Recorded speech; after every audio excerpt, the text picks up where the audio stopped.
할렐루야. 2025년이 시작되면서 우리는 성령의 능력으로 부흥하는 교회라는 주제 말씀으로 살아가고 있습니다. 매주 하나님께서 주시는 은혜가 차고 넘치는 것 같아 참으로 감사할 뿐입니다. 특별히 지난 토요일에는 우리 교육위원회 주관으로 장로의 신학대학교 기독교 교육학 교수님이신 신형섭 교수님을 모시고 저희가 신년교사 세미나를 진행했습니다. 얼마나 은혜를 받았는지 몰라요. 저도 처음에는 인사만 드리고 주일 앞둔 토요일 오후에 내가 이 시간을 온전히 하나님께 드릴 수 있나 하는 의구심을 가진 시간이었지만 우리 교수님 만나고 같이 몇 마디 나누고 그리고 나서는 처음부터 끝까지 제가 강의 자리 떠나지 않고 강의를 함께 들으면서 저뿐만 아니라 함께 하신 교사 또 학부모님들 모두가 은혜를 받았습니다. 올 한 해 특별히 우리 교회 학교 모든 부서 가운데 하나님의 부흥회가 역사가 일어나기를 주님의 이름으로 축원합니다. 특별히 우리 수요기도에 참여한 우리 1318 우리 청소년들을 바라보면서 다른 어떤 부서도 다 부흥해야겠지만 1318 우리 청소년들 이 부서에 하나님께서 특별히 은혜 주시기를 간절히 소망합니다. 또 지난 주일에도 우리가 하나님이 우리가 생각지도 못한 큰 은혜를 주셨는데요. 아시는 것지만 지난 주에는 우리가 큰 행사가 2개가 있었어요. 주일 예배 드리고 나서 오후 찬양 예배 시간에 찬양 사역자 박종호 장로님의 찬양 콘서트가 있었고 또 우리 전교인 윷놀이 대회가 있었습니다. 이 둘 다 저는 너무너무 은혜를 받았어요. 특별히 여러분 이 박종호 장로님의 초청 콘서트는 우리가 모시려고 해서 모신 게 아니라 오시고 싶다고 해서 저희가 이렇게 같이 준비를 하게 됐는데 이 두 행사를 오후에 다 할 수 있을까 했는데 하나님께서 너무나 기가 막히게 모든 것들을 이끌어 주셔서 우리 교인들이 종일 은혜를 받았던 걸 제가 기억하거든요.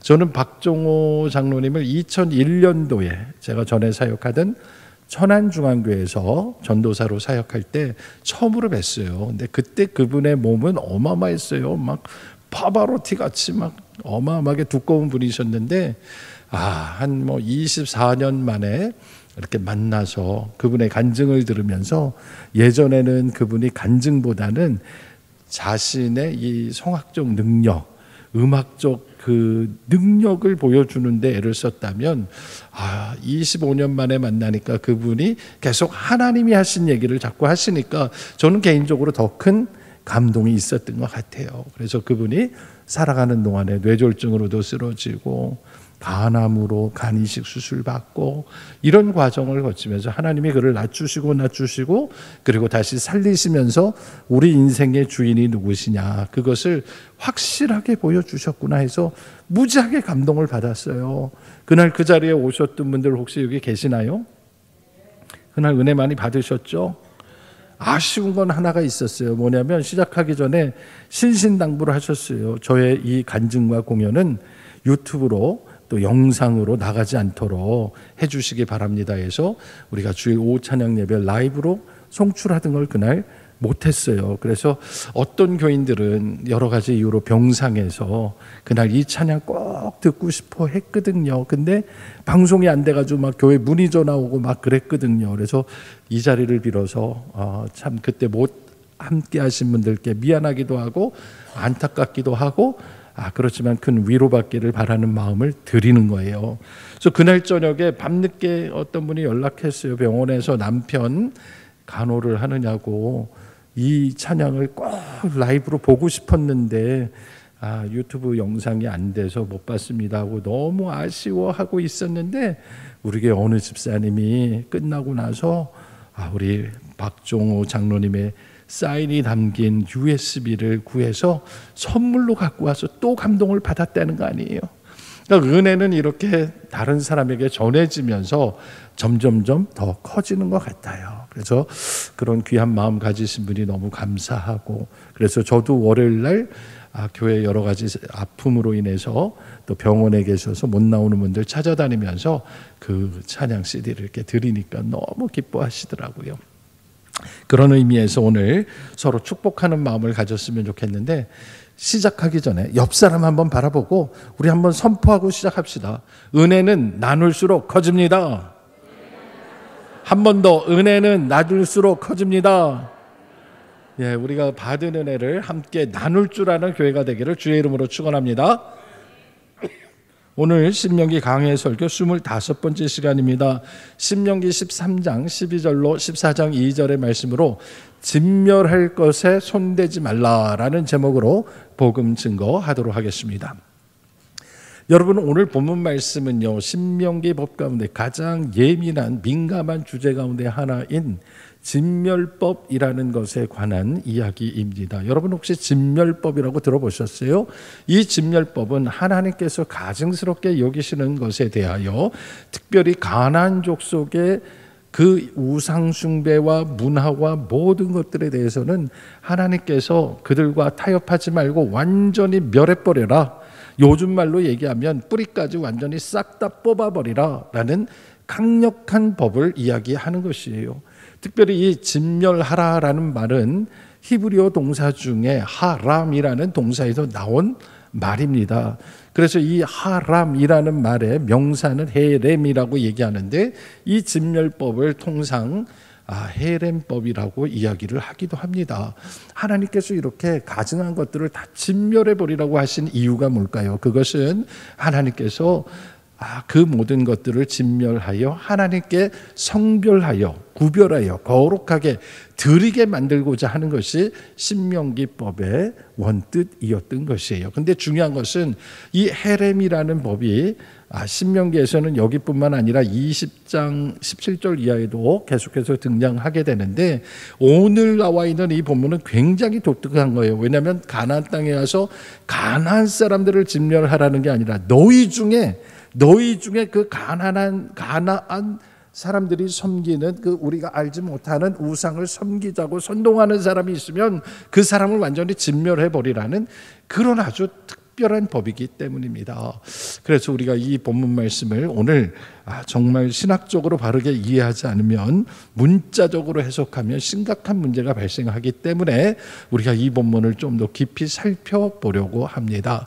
여러분, 오늘 본문 가운데 대표적인 신명기 말씀 13장 12절로 13절 말씀 앞부분을 다시 한번 제가 읽어드릴 거예요. 이것은 앞으로 너희들이 하나님이 약속하신 가나안 땅에 요단강 건너가 들어가게 되면 거기에서 어떤 성읍에 들어가면 이런저런 일이 벌어질 텐데 특별히 이런 일이 일어날 때 너희는 주의하라 라는 것이에요. 12절입니다. 내 하나님 여호와께서 내게 주어 거주하게 하시는 한 성읍에 대하여 내게 무엇이 들리기를 소문에다 동그라미를 치시기 바랍니다. 오늘도 세상에서 여러 가지 소문들이 들어오는 게 많잖아요. 이런 얘기 저런 얘기 많이 들어오는데 이 소문을 들을 때 어떻게 해야 되는지를 좀 이따 살펴보고요. 13절 너희 가운데 어떤 누가 일어나?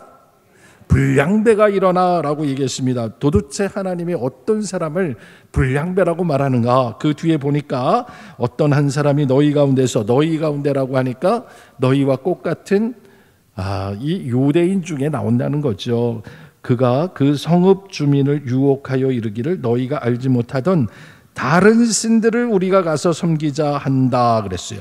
그러니까 저쪽 사람들이 우리 보고 우리가 알지 못하는 신을 믿자고 그렇게 유혹하는 게 아니라 우리 가운데 있는 사람이 너희가 모르는 그 신들을 우리가 가서 섬기자라고, 쉽게 말하면 지금 이 모세와 함께 모압 평야에서 하나님 앞에 하나님만 섬기기로 약속했던 그 사람이 그 하나님과의 약속을 배신하고 우상을 섬기자, 이렇게 하면 어떻게 할 거냐는 거예요. 장차 우리가 그 땅에 들어가면 수없이 많은 우상들을 만날 것이고 가나안 사람들의 문화나 가나안 사람들의 그들의 삶의 양식을 보게 될 건데, 그것을 바라볼 때 부러워하고 거기에 넘어가고 그것을 오히려 우리 것으로 만들자라고 하는 그런 사람이 바로 불량배라는 거예요. 그래서 그런 소문이 들릴 때 어떻게 대응하느냐는 매뉴얼의 말씀이 오늘 본문의 말씀입니다. 지난 40년 동안 출애굽 과정 속에서 이 공동체 안에서는 지금까지 그런 사람 한 명도 없었습니다. 그러나 막상 가나안 땅에 들어가서 그 넓은 땅을 차지하고 거기에 흩어져서 12지파가 살게 되면 그 가운데 이런 사람들이 절대로 나오지 않을 것이라는 보장이 없다라는 거예요. 그런데 이런 일이 벌어지고 이런 소문이 들리면 제일 먼저 해야 될 게 뭐예요? 제일 먼저 해야 될 것이 사실 확인을 하라는 거예요. 항상 소문이 들릴 때는요, 소문을 듣고 나서 그 소문을 옮기는 게 아니라 그 소문이 사실인지 뭐 하라고요? 사실을 확인하라. 그럼 우리 청소년들 사실을 확인하는 건 영어로 뭐라 그래요? 팩트 체크. 한번 따라해 보세요. 팩트 체크. 예, 다 잘하셨어요. 소문이 들리면 그게 사실인지 확인해야 돼요. 만약에 여러분이 사실이 아닌데 그런 소문이 퍼지게 됐고 그렇게 사람들을 죄인으로 몰아간다면 그건 억울한 거죠. 그래서 14절을 보세요. 팩트 체크 어떻게 하는지 나와 있습니다. 14절 다 같이 읽어볼게요. 시작. 너는 자세히 묻고 살펴보아서 이런 가증한 일이 너희 가운데 있다는 것이 확실한 사실로 드러나면 그랬어요.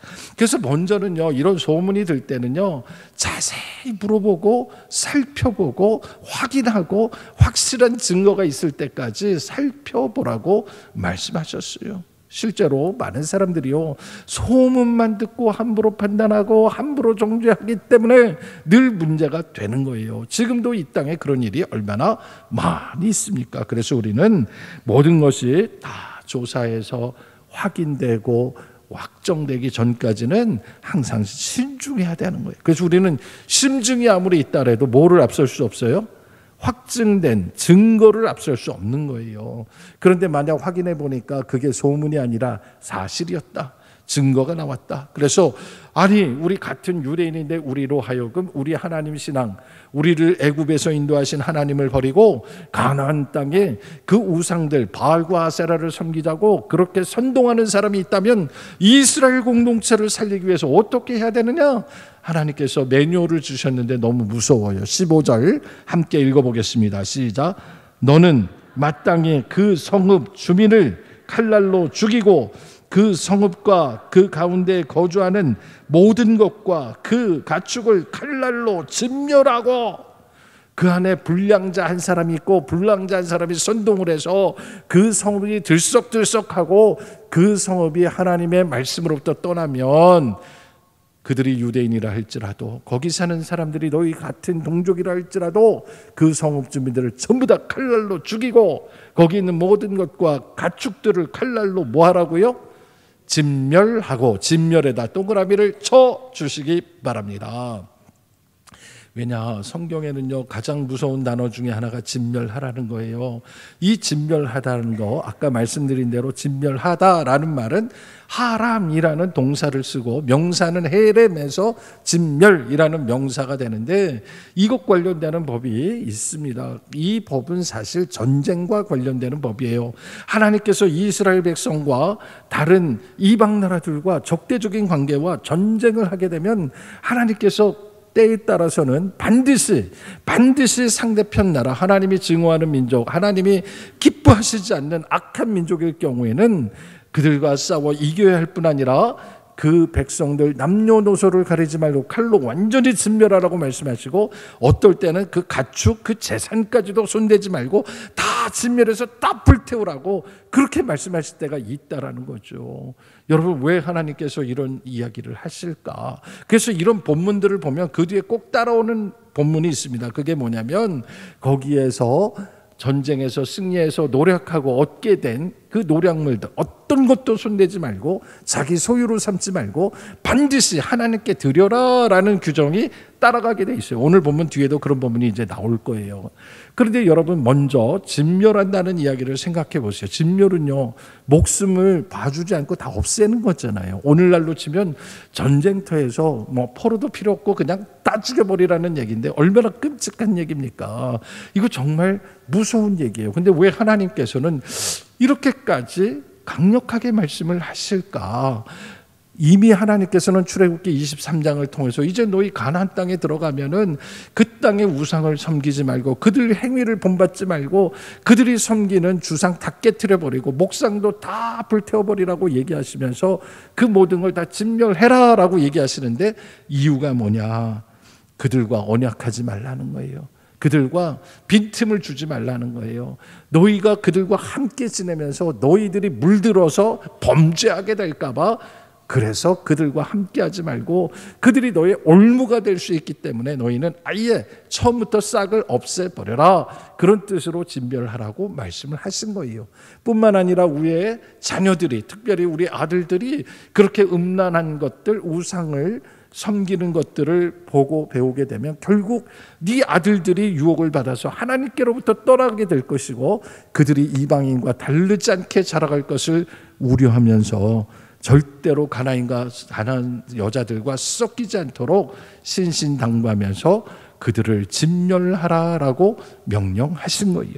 그러니까 하나님께서 우리에게 진멸하라라는 말씀을 사람을 죽이라라는 말로 보기 전에 먼저 생각할 것은 하나님이 기뻐하시지 않는 사람들과는 가까이 하지 말라, 단절하라는 거예요. 없애버리라는 거예요. 가능성을 없애버리라는 거예요. 여러분, 만약에 옆에 계신 사람이 지금 코로나에 걸린 걸 내가 알아요. 옆에 걸린 사람이 코로나 확진됐어요. 그러면 또 독감, A형 독감에 걸린 거 알아요. 그럼 그 사람도 피해겠지만 그걸 아는 나는 어떻게 해야겠습니까? 마스크를 쓰든지 접촉을 피해야 되는 거 아니겠습니까? 이렇게 마치 분명한 질병, 여기에 가까이 하면 감염되는 게 확실해 라는 것이 분명하면 그것을 피하고 그것을 금하는 것이 바로 헤렘의 본뜻이라는 거예요. 그래서 우리는 싫든 좋든 가까이 하다 보면 영향받고 병들 수밖에 없는 그런 존재이기 때문에 하나님께서는 우리를 살리기 위해서 악한 것은 아예 뿌리를 뽑아버리라고 이 말씀을 주시는 거예요. 그래서 이 헤렘이라는 규정을 주실 때 늘 함께 붙어 다니는 단어가 뭐냐면 하나님께 온전히 드리라는 얘기예요. 그래서 여러분 이게 이해가 좀 안 될 수도 있어요. 왜냐하면 진멸하라는 말하고 드림이라는 말이 우리말로 너무너무 다르죠. 그런데 드린다는 말이나 진멸한다는 말이나 히브리어는 똑같이 하람이라는 동사를 써요. 그래서 구약 성경 전체를 보면 이 하람이라는 동사가 총 48번 나왔거든요. 이 48번 중에 한 10번 정도가 진멸한다고 나머지는 다 하나님께 드린다는 말이에요. 그러니까 똑같은 단어인데 문맥에 따라서 진멸한다고도 하고 하나님께 드렸다 그렇게 해석이 되기도 하고 어떨 땐 두 개를 혼용해서 쓰기도 해요. 그러니까 이건 굉장히 독특한 얘기예요. 그러니까 우리말하고는 좀 많이 다르다. 그 얼마나 다르냐? 그러면 이 신명기법을 가지고 여호수아가 이제 들어가잖아요. 가나안 땅에 들어가서 진짜로 어떻게 했는지 한번 볼까요? 한번 여호수아 10장을 한번 찾아보세요. 자, 빨리빨리 살펴볼게요. 조금만 살펴볼게요. 여호수아 10장 찾으셨습니까? 29절로 한번 넘어가 볼게요. 여호수아 10장 29절. 네, 거기 가보면 계속해서 가나안 땅 정복하면서 어디를 정복하고 하는 얘기가 나오는데 여호수아 10장 29절 여호수아가 온 이스라엘과 더불어 막게다에서 누구로 나가서 림나로 나가서 림나와 싸움에 여호와께서 또 그 성읍과 그 칼을 이스라엘의 손에 붙이신지라 칼날로 그 성읍과 그 중에 모든 사람을 쳐서 어떻게 했다고요? 멸하여 한 사람도 남기지 아니하였으니 그 왕에게 행한 것이 여리고 왕에게 행한 것과 같더라 라고 하면서 여기에 칼날로 멸했다, 쳐서 멸했다 이 말이 바로 헤렘이라는 말입니다. 그러니까 분명히 진멸하라는 뜻이 뭔지 알았죠. 그렇죠? 그러면 하나 또 넘어가 볼게요. 11장 한 장만 넘겨서 11장 11절 더 정확하게 나와 있습니다. 11장 11절 그 가운데 모든 사람을 뭘로 쳐서 칼날로 쳐서 어떻게 하여 진멸하여 이게 바로 칼날로 쳐서 진멸한다는 게 바로 하람 헤렘입니다. 호흡이 있는 자는 하나도 남기지 아니하였고 또 핫소를 불로 살랐고 여호수아가 그 왕들의 모든 성읍과 그 모든 왕을 붙잡아 칼날로 쳐서 무엇하였다? 진멸하여 어떻게 했다? 진멸하여 바쳤으니 8자죠. 고기를 한꺼번에 동그라미 쳐보세요. 우리말로는 진멸했다, 바쳤다 두 마디죠. 그런데 히브리어 동사는 하람이라는 동사 하나로만 딱 쓰고 있는 거예요. 그러니까 진멸했다 또 바쳤다라는 말 두 개는 항상 같이 쓰이는 말이에요. 이해가 되셨죠? 그래서 이 진멸하여 바쳤다, 그게 하람을 우리말로 이렇게 풀었어요. 그 뒤에 조금만 뒤에 보면 11장 20절에도 똑같습니다. 20절 볼게요. 그들의 마음이 완악하여 이스라엘을 대적하여 싸우러 온 것은 여호와께서 그리하게 하신 것이라. 그들을 어떡하여, 그 다음에 바치게 하여, 진멸하여 바치게 하여, 여기까지가 한마디라는 뜻이에요. 그러니까 무조건 진멸로 끝나는 게 아니에요. 진멸한 후엔 반드시 어떻게 하라고요? 하나님께 바치라는 거예요. 그러니까 하나님이 이 이방인들과 싸우라는 얘기가 다 죽여 없애버리라는 게 아니라 그들을 하나님께 완전히 다 바쳐버리라는 거예요. 여러분, 이 말을 통해서 우리가 생각해 볼 수 있는 것은 하나님이 진멸하라는 그 궁극적인 이야기의 끝은 뭐냐면 그들 모두를 하나님의 것으로 만들어 버리라는 거예요. 그 근거가 또 신명기 13장 16절, 오늘 본문 뒤에 16절에 나와 있습니다. 자, 16절부터 제가 읽어볼게요. 또 그 속에서 빼앗아 차지한 물건을 다 거리에 모아놓고 그 성읍과 그 탈취한 전부를 불살라 내 하나님 여호와께 어떻게 하라고? 드릴지니 그 성읍은 영구히 폐허가 되어 다시는 건축되지 아니할 것이라. 그러니까 너는 이 어떤 것, 진멸할 물건, 하나님이 진멸하라고 한 거는 조금도 너는 손대지 말라. 누구 거니까? 하나님 거니까 손대지 말라는 거예요. 그리하여 여호와께서 그의 진노를 그치시고 너를 긍휼히 여기시고 자비를 더하여 내 조상들에게 맹세하신 같이 너를 번성하게 하실 것이라 하고, 뒤에는 하나님이 늘 주시는 말씀, 내 명령 지키면 하나님이 그렇게 하실 거야, 그런 말씀으로 마무리가 되는 것이죠. 그래서 이 진멸법에 대해서 좀 설명을 드리려고 하는데, 이 진멸법은 고대의 전쟁과 관계가 있습니다. 오늘날 이 말씀만 딱 띄어서 문맥 아무 상관없이 고대 근동의 전쟁이 어떻게 되는지 알지 못하고 그냥 한 가지만 딱 보고 구약을 판단하면은, 야, 이스라엘의 하나님 너무 무서운 거 아니야? 어떻게 이스라엘 사람, 아니 이방인들은 다 진멸하라 그러고 다 불태워버리라 그러고 다 죽이라 그러고 너무 잔인해. 내가 믿는 하나님은 사랑의 하나님인데 이러실 리가 없어 하고 의심할 수밖에 없는 거예요. 그래서 이것은 여러분들 문자적으로 보는 게 아니라 여기에 담겨져 있는 역사와 배경과 신학적인 의미를 알아야 되는데, 고대 근동의 모든 전쟁은 신들의 전쟁이었다. 뭐라고요? 신들의 전쟁이요. 그러니까 이 부족과 저 부족이 싸우면 이 부족이 믿는 신과 저 부족이 믿는 신이 싸우는 거예요. 그래서 이기면 누가 이긴 거예요? 신들의 전쟁이니까 내가 이겨요, 우리 신이 이긴 거예요. 그러니까 이스라엘 백성이 주변 나라들하고 싸워서 이기면 여호와 하나님이 이기게 하신 거예요. 아멘. 이스라엘 백성이 지면 바알신이 이긴 거라고 생각하겠죠. 그렇죠. 그게 고대 근동 사람들의 생각이라는 거예요. 그래서 전쟁이 이기고 나면, 전쟁하면 피해 입는 것도 많지만 이기고 나면 뭐가 생겨요? 노량물이 생기게 돼 있죠. 그러니까 포로도 생기고 전쟁으로 인해서 많은 재물들을 얻게 되는 게 사실인데, 그런데 다른 나라에서는 신을 핑계대서 전쟁을 일으켜서 자기 것으로 취한단 말이에요. 그런데 여호와 하나님을 믿는 사람들은, 하나님의 자녀들은 이 전쟁이 하나님께 속한 것이고 이기고 지는 것은 하나님께 달려있는 거고, 그래서 이 전쟁을 승리로 이끄셨으면 이 모든 노량물은 주인이 누구세요? 하나님 거예요. 그거 내가 손대면 뭐가 돼요? 범죄함이 되는 거예요.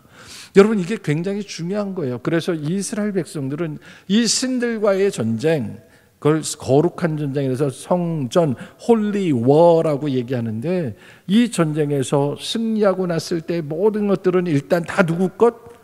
우리 하나님 거예요. 그래서 하나님께 바쳐지는 거예요. 그러니까 전쟁에서 이기는 과정은 진멸하는 과정이고, 진멸했다는 과정은 이겼기 때문에 그걸 다 누구에게 드리는? 하나님께 드리는, 이 이야기는 두 개가 떨어진 얘기가 아니라 항상 같이 붙어서 나오는 이야기라는 거예요. 그래서 전쟁에서 얻은 것은 내가 손 대서는 된다, 안 된다? 안 된다. 그러면요, 여기에 손댄 대표적인 사람이 있는 거 아시죠? 누가 그랬습니까? 여러분 혹시 사무엘 시대 때에 사울이 아말렉과 전쟁하러 나가게 됐어요.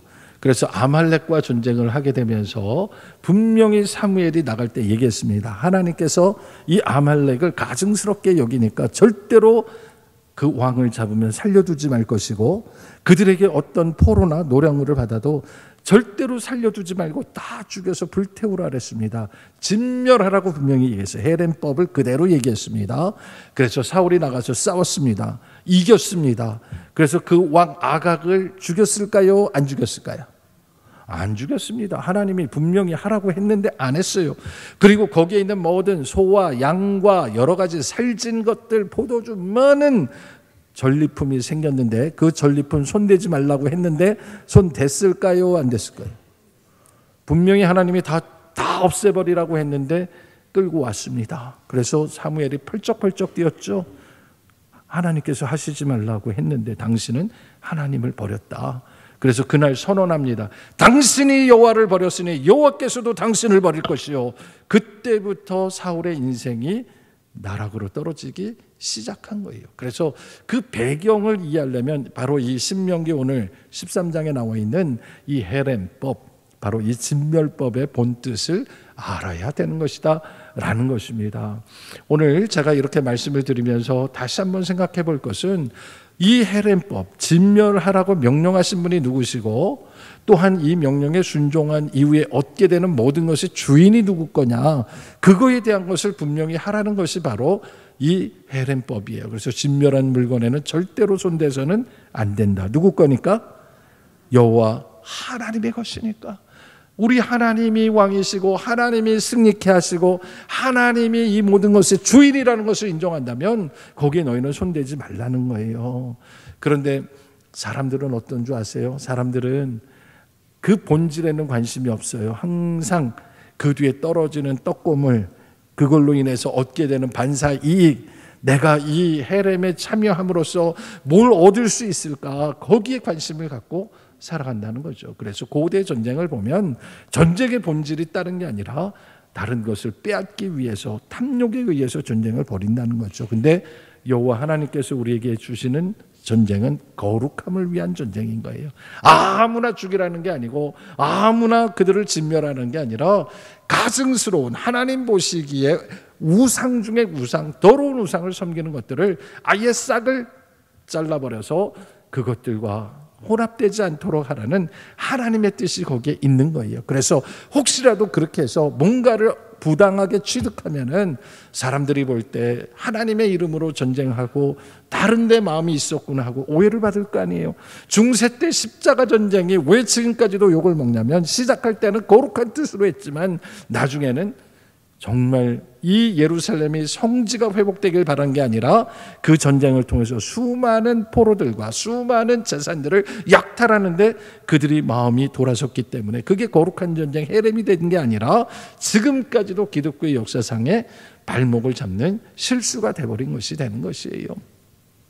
오늘 우리가 이 본문 말씀을 보면서 우리는 어떻게 살아야 되느냐? 우리는 예수 십자가로, 이 복음으로 우리 삶 가운데 모든 악과 맞서 싸워야 되고, 오직 예수 그리스도의 선한 영향력만 남도록 우리는 세상 가운데 이 헤렘 정신으로, 나는 어떤 악한 것과도 타협하지 않겠다, 그들과 손잡지 않겠다, 물들지 않겠다라는 결단이 필요하다는 거죠. 때로는 우리가 어떤 의도, 좋은 뜻으로 했을지 몰라도 그것이 순수한 하나님이 주신 말씀이 아닌 다른 뜻으로 우리가 손을 잡고 세상과 버타다 보면 세상에게 오히려 우리가 역으로 이용당하고 본질은 사라지고 껍데기와 쓰레기만 남게 되는 경우가 너무나 많다라는 거예요. 그래서 오늘도 우리의 영적 전쟁 가운데 분명히 알아야 될 것은, 우리는 복음의 본질을 지키기 위해서 목숨을 지키고 있느냐. 여러분, 복음의 본질을 지키기 위해서 본질 아닌 것들은 내 인생에서 진멸해 버리겠다, 그런 각오로 사시는 저와 여러분이 되기를 주의 이름으로 축원합니다. 끝으로 이제 14장 1, 2절 두 개만 하고 끝나겠습니다. 14장 1, 2절은 좀 다른 얘기가 되는데요. 1절부터 보겠습니다. 너희는 너희 하나님 여호와의 자녀이니 누구를 위하여? 죽은 자를 위하여 자기 몸을 베지 말며 눈썹 사이 이마 위에 털을 밀지 말라 그랬어요. 여러분, 이 말씀은요, 이방인들 가운데는 죽은 자를 애도하기 위해서 여러 가지 모양으로 극성스러운 모습으로 자기 몸을 칼로 베거나 자해하거나 그런 사람들이 있다라는 거예요. 실제로 성경 안에도 그런 이야기가 나오는데 이것이 종교적인 이유로 그런다는 것을 우리는 알게 되는데, 열왕기상 18장을 보면 여러분 잘 아시는 대로 엘리야가 이 아합의 거짓 제사장들과 같이 이 갈멜산 위에서 대결하는 장면이 나오잖아요. 그때 이 거짓 제사장들, 바알 제사장들이 바알이 하늘에서 불을 내기를 바라면서 뛰놀면서 거기에서 아주 그냥 구술하고 난리가 나는데 마지막에 어떤 지경까지 가냐면 칼로 자기 몸을 베서 피를 철철 흘리면서 뛰는 장면이 나옵니다. 사람들은 그런 모습을 보면서 막 끔찍한 모습을 보면서 이야, 대단하다, 그렇게 볼 수도 있다라는 거죠. 그러니 정말 누구 내가 사랑하는 사람이 돌아가셨는데 내 몸에 막 피를 흘릴 정도로 자해를 하면, 야, 저 사람이 진짜 굉장히 저 사람을 애도하는구나, 그렇게 바라보는 게 세상 문화라는 거예요. 근데 너는 그런 모습 흉내도 내지 말라는 거예요. 하나님께서 원하시는 게 아니라는 거예요. 또 죽은 자를 위해서는 이 눈썹 사이에 이마를 밀지 말라 그랬어요. 이 얘기는 뭐냐면 삭발하는 걸 얘기하는 거예요. 머리를 밀지 말라는 거예요. 이 모든 게 다 이방 종교들의 영향으로 세상 사람들이 그러는 거예요. 여러분, 세상 사람들이요, 말로 하다가 안 되면 시위하다가 마지막에 와서 뭐예요? 해보셨어요, 여러분? 시위하다가 삭발식 해봤어요? 저 국회에서 한번 한 적 있어요. 국회 뉴스에도 한번 나온 적 있어요. 옛날에 사학복 때문에 막 너무 분통이 터져가지고 가서 막 삭발도 하고 막 그랬거든요.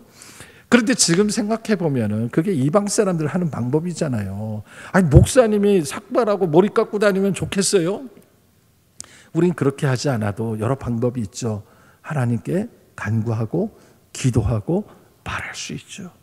그러니 사람들에게 보여지는 것들, 거기에 우리의 신경 빼앗길 것이 아니라 우리는 우리 신앙과 복음의 본질인 우리가 해야 될 게 뭐냐? 하나님을 붙드는 거예요.